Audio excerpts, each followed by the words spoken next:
Hi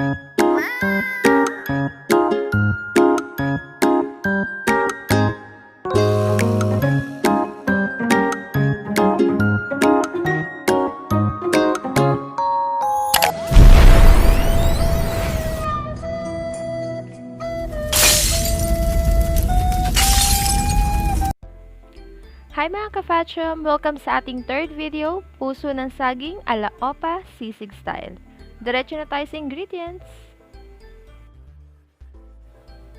Puso ng saging, sibuyas, bawang, paminta, asin, luya, mayonnaise, beef cube, siling haba, mantika, giniling na baka. Camera speed. Sound production, take 1.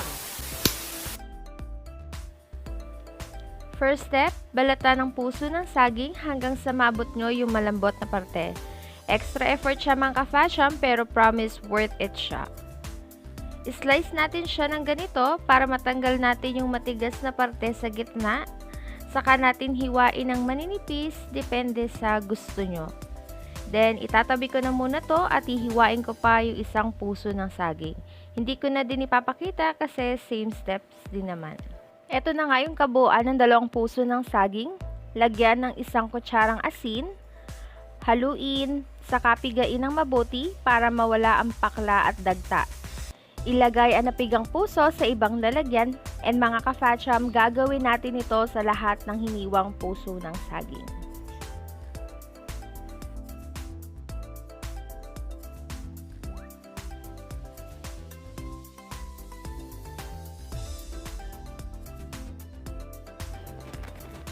Sunod, magpainit tayo ng mantika.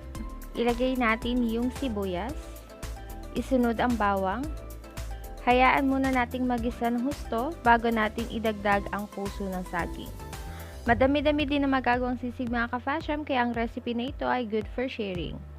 Haluin lang mabuti bago natin idagdag ang paminta. Igisa ng husto, then set aside muna.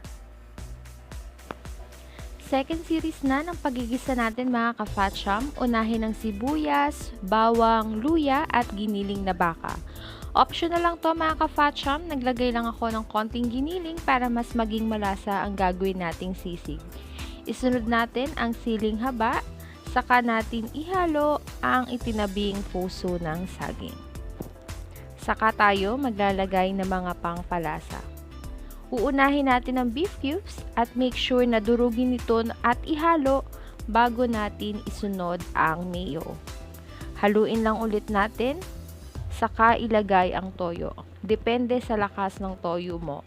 And this, saka natin ilagay ang paminta. The more paminta, the merrier.